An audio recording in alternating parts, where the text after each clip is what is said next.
Después de la llegada de Taylor a Matamoros, se dieron una serie de batallas, por ejemplo, la batalla de Palo Alto y la batalla de la Resaca, que básicamente fueron producto de las provocaciones realizadas por el general estadounidense. Otra fue la batalla de Monterrey y la batalla de Angostura, que en esencia fueron para probar la capacidad de respuesta que tenía el ejército mexicano, y a su vez para hacer una maniobra que las autoridades mexicanas no esperaban, la cual consistió en que el ejército estadounidense buscaba penetrar hasta el corazón del país, aunque en ese momento todavía no estaban seguros si se penetraría el territorio desde Tampico o desde Veracruz. Las dos primeras derrotas, es decir, la que se sufrió durante las batallas de Palo Alto y la batalla de Resaca de la Palma, provocaron que el ejército estadounidense ocupara Matamoros el 18 de mayo, y para el 12 de junio, el general Winfield Scott le daba la orden a Zachary Taylor de avanzar hasta el centro del país, a lo que este último le respondía que el avance era demasiado riesgoso, sobre todo por la cantidad de kilómetros que se tenían que recorrer desde Matamoros hasta el centro de México, a lo que el segundo le respondió, el 9 de julio, que la verdadera toma del centro de México se podría hacer desde Tampico, como lo intentaron en 1829 los españoles, o bien desde Veracruz, siguiendo los pasos de Hernán Cortés. Batalla de Monterrey. A sabiendas de ello, se empezaron a preparar las distracciones en el norte del país. Por ello, Zachary Taylor empezó a prepararse el 14 de julio para iniciar su avance hacia Monterrey, y 5 días más tarde estaba entrando hasta la plaza de esa ciudad, donde el lugar fue defendido de forma aguerrida por las tropas mexicanas, aunque finalmente tampoco fue suficiente para contener el avance estadounidense. A pesar de ello, los números favorecieron a México, ya que entre el número de bajas por parte de cada uno de los bandos se contaron 410 para los mexicanos y 488 para los estadounidenses. Unos meses más tarde, ya se había resuelto si el ataque real sería por Tampico o por el estado de Veracruz, y decidieron el 22 de octubre de ese mismo año que entrarían por Veracruz, por lo que Taylor tomó la decisión de mantener la posición de Saltillo ya en enero de 1847. Respuesta mexicana. Desde la perspectiva mexicana, Santa Anna había logrado regresar de su exilio en septiembre de 1846, y para el mes de octubre ya se encontraba organizando un ejército para combatir a Taylor cuando se terminara el invierno en marzo de 1847, aunque sus esfuerzos fueron en vano, como veremos a continuación. Las tropas de Santa Anna comenzaron su avance en enero,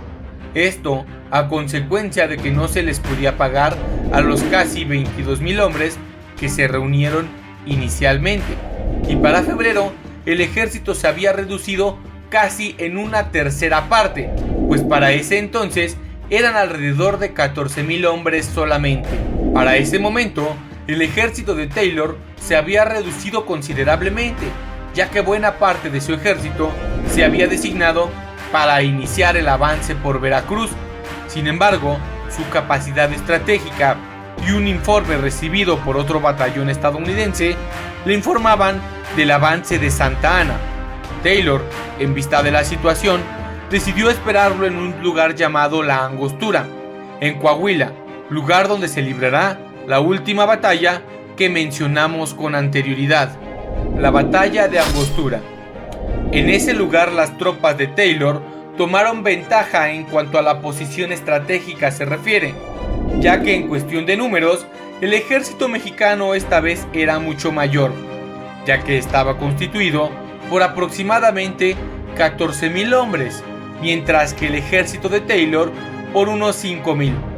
Finalmente, el encuentro se dio entre el 22 y el 23 de febrero de 1847, Durante ambos días, el ejército mexicano perdió alrededor de 3.500 hombres, mientras que el ejército estadounidense perdió alrededor de 750. No obstante, la decisión que tomó Santa Anna es cuestionable incluso en la actualidad, pues el hombre dio la orden de retirada. Probablemente él notaba el desgaste que el invierno le había provocado a sus hombres. Sin embargo, no se sabe a ciencia cierta por qué decidió retirarse junto a su ejército. Al mes siguiente, Estados Unidos comenzaría la última etapa para concretar su objetivo, ya que el general Winfield Scott comenzaría la penetración del territorio mexicano por Veracruz, dejando como resultado un total de 5 batallas, una de ellas en Veracruz, otra en Cerro Gordo,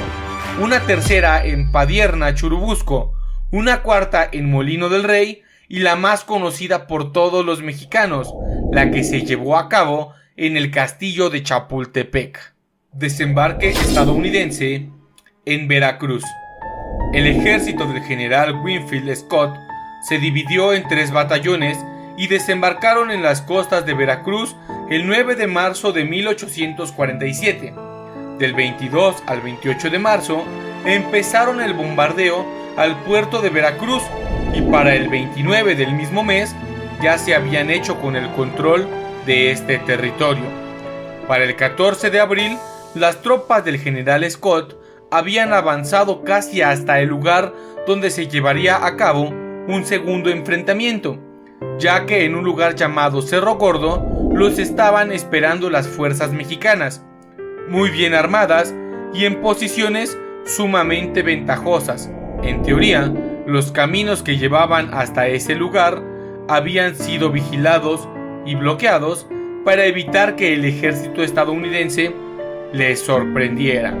aunque esos intentos fueron en vano, ya que las tropas de Scott encontraron un camino sin vigilancia por el que pudieron acceder para atacar a las tropas mexicanas por la espalda y así vencerlas. Después de aquel enfrentamiento, el ejército estadounidense no dejó de avanzar sino hasta finales de mayo, cuando este se encontraba ya en la ciudad de Puebla esperando refuerzos.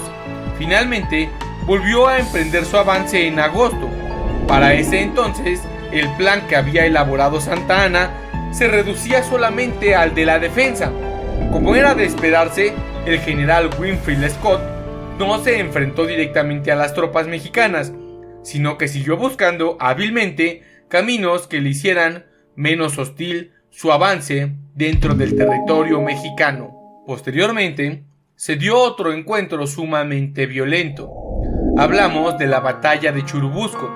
en la que el ejército mexicano perdió aproximadamente unos 6.000 hombres y el ejército estadounidense alrededor de 1.000. Unos meses después se darían los 2 últimos enfrentamientos, el del Molino del Rey y el del castillo de Chapultepec, siendo vencido el ejército mexicano en estas 2 últimas ocasiones, sin oportunidad ni siquiera de pensar en una victoria, ya que las condiciones internas de nuestro país no habían dejado de ser un desastre. Así fue como las tropas estadounidenses consiguieron tomar el Molino del Rey el 8 de septiembre de 1847.